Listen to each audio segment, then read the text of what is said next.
Graça e paz, amados irmãos. Graças a Deus que nos dá a vitória por meio de Jesus Cristo, nosso Senhor, não é verdade? Estamos aqui para mais uma mensagem de esperança e você deve estar se perguntando por que é o presbítero Luciano que está fazendo a mensagem de esperança dessa semana e não o pastor César, como habitualmente é feito todas as terças-feiras. Bom, vou explicar para os irmãos. A partir de agora, meus irmãos, as mensagens de esperança da Primeira Igreja Batista em Vila Clarice, Cristo Missão para o Mundo, serão intercaladas.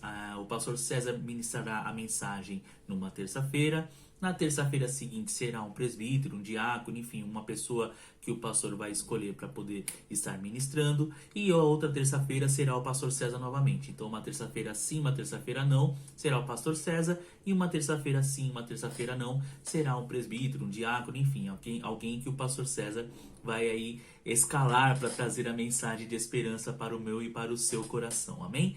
E nessa semana eu fui aí escalado, né? Fui escolhido aí para poder trazer a mensagem de esperança para os irmãos, né? Uma mensagem que falou muito ao meu coração e espero que fale ao coração dos irmãos também. Que está lá em Mateus, o Evangelho de Mateus, capítulo 5, dos versículos 13 até o versículo 16, que diz assim: Vós sois o sal da terra. Ora, se o sal vier a ser insípido, como lhe restaurar o sabor? Para nada mais presta, senão para, lançado fora, ser pisado pelos homens. Vós sois a luz do mundo. Não se pode esconder a cidade edificada sobre o monte, nem se acende uma candeia para colocá-la debaixo do alqueire, mas no velador, e alumia a todos os que se encontram na casa.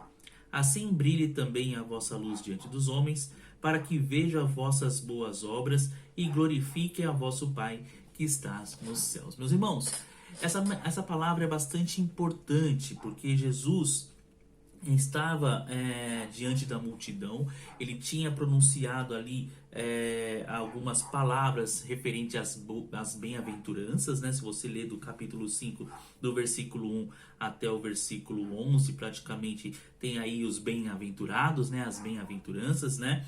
E você pode acompanhar essa leitura e aconselho a acompanhar essa leitura depois.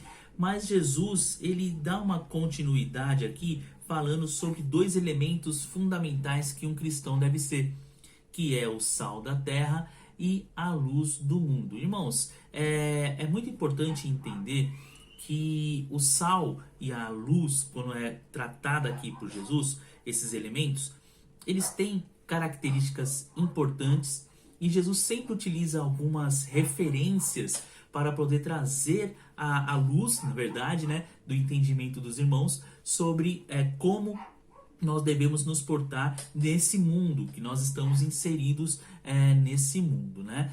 E é importante ver aqui, irmãos, que o sal, por exemplo, tem a função de preservar e dar sabor ao alimento. A luz, por sua vez, ela tem a função de iluminar sobre as trevas. E é interessante notar que Jesus coloca o cristão como sendo sal da terra e luz do mundo, de forma condicional, né? De forma condicional.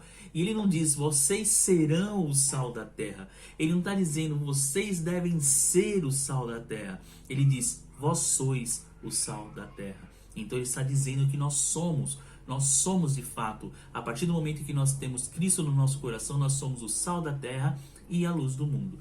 E aí, irmãos, olhando algumas coisas aqui e pesquisando um pouquinho sobre esse texto, a gente vê algumas características interessantes. Primeiro, a questão do sal, né? O sal, irmãos, ele serve para dar sabor e ele serve também para preservar o alimento, né? E se você pegar o contexto, por que Jesus está falando sobre esses elementos, por exemplo, lá em Jerusalém, lá na região do Mar Morto, né? O sal naquela época era extraído do Mar Morto, né? Então eles tiravam ali, o Mar Morto é um mar salgado, né? Eles tiravam, eles extraíam a essência do sal, né? E colocava-se aí como uma das especiarias, né? Um dos temperos a serem vendidos, né?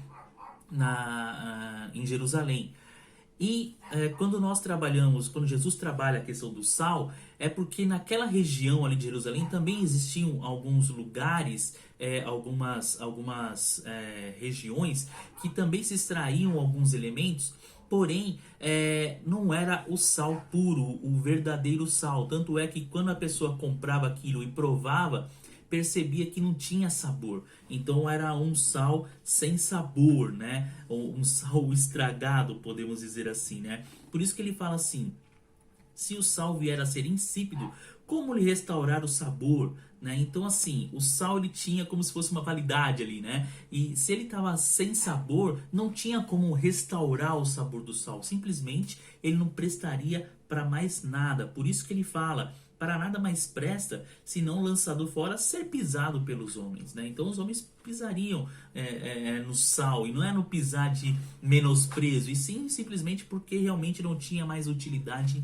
nenhuma, né? E quando Jesus ele utiliza a questão do sal, porque nós temos que dar sabor e também nós temos que temperar, ou de repente sermos como uma preservação, né? O sal ele também servia como preservação do alimento, né? Jesus ele utiliza a questão do sal na questão do sabor justamente porque nós temos que ser um diferencial nesse mundo, um diferencial nessa terra.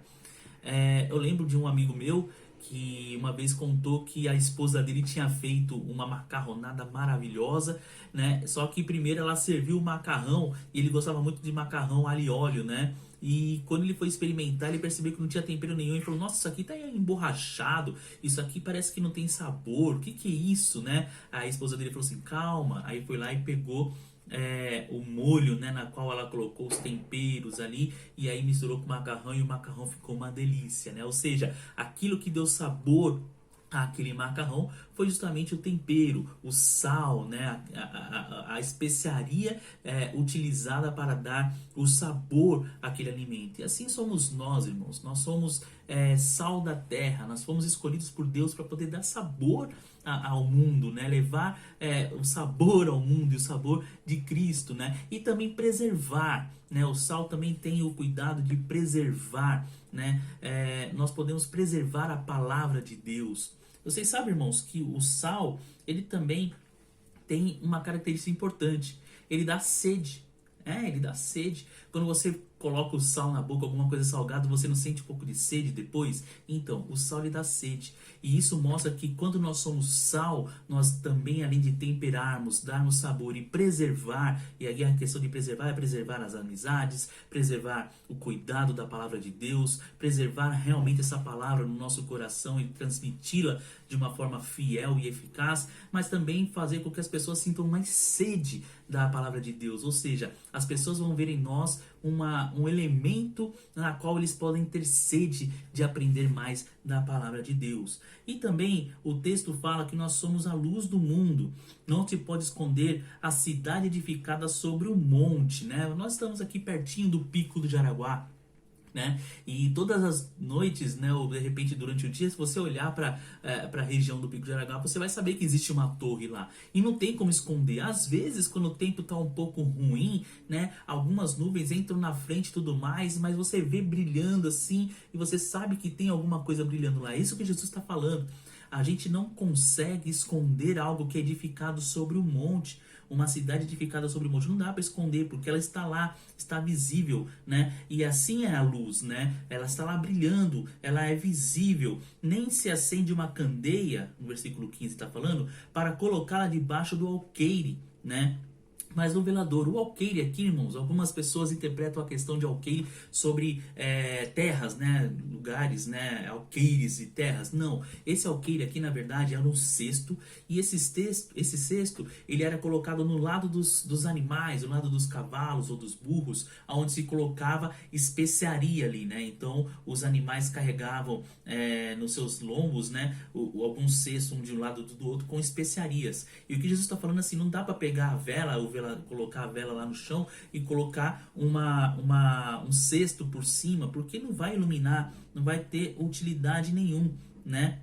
Ele fala assim, onde deve ser colocada? No velador, e ilumina todos que se encontram na casa, né? E Jesus mesmo, ele fala, olha, eu sou a luz do mundo. Isso está lá em João capítulo 8, versículo 12, Jesus fala, eu sou a luz do mundo. E aqui no versículo 14 do capítulo 5, ele fala, vós sois a luz do mundo. Então Jesus primeiro ele fala que ele é a luz do mundo, e ele o brilho dele resplandece em nós, fazendo que nós possamos também ser a luz do mundo. Quer uma explicação um pouco mais prática? Olha para a lua. A lua tem luz? Não, a lua não tem luz. Ela reflete a luz do quê? Do sol. Ela reflete a luz do sol. E assim somos nós. Jesus brilha e nós refletimos a luz de Cristo nessa terra. Então nós somos luz para iluminar as pessoas. E uma coisa interessante sobre ser luz é que naquela época de Jesus não tinha eletricidade, não tinha energia elétrica, né? Na época de Jesus o que tinha, sabe o que era, meus irmãos? Os veladores, né?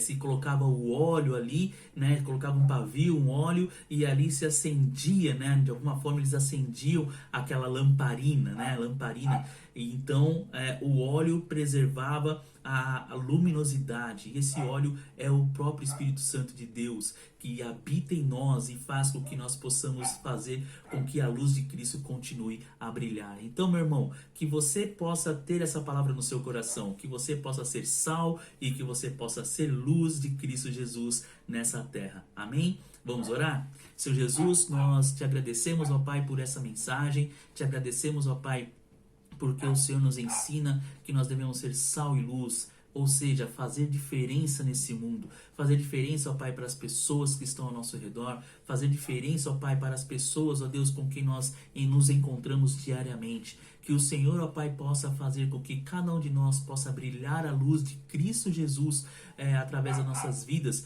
para poder trazer claridade, para trazer visibilidade para aqueles que estão nas trevas, Senhor, e que possamos ser um diferencial, ó Pai, trazendo sabor e trazendo sede da palavra do Senhor e preservando essa palavra nas nossas vidas e nas vidas dos nossos irmãos. Que Deus nos abençoe, que o Senhor nos abençoe e nos guarde em toda essa palavra que nós acabamos de ler e meditar, em nome de Jesus. Amém. Amém? Que Deus abençoe a sua vida. Fique na graça e na paz do Senhor Jesus. E na semana que vem, Pastor César estará novamente aqui trazendo uma mensagem de esperança para você. Amém? Que Deus abençoe. Fique na paz.